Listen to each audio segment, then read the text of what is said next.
Dated na ba ang lahat sa chismis? Balita ko na personal daw itong blind item ko, na personal ng personal space. At andito na sila, ang Get Clean. They offer Serenity Sanctuary, especially for living room, which is tamang-tama dahil ang gulo ng living room namin ngayon. Madalas kasi dito rin tumatambay sila Tony and Polly.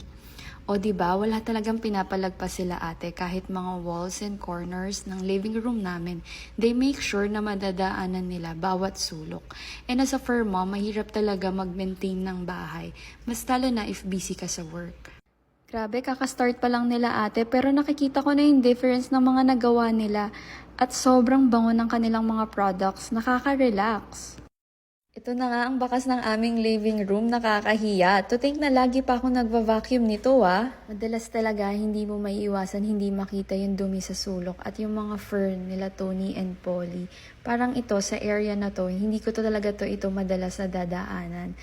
Kaya, oras ng personalin ang dumi with personalized linis, your home, your spot, their expertise. So, totoo nga ang chismis sa Get Clean. Kayang-kaya nilang personalin yung mga kalat sa sala natin. Excited na ulit ako mag-relax at mag-Netflix.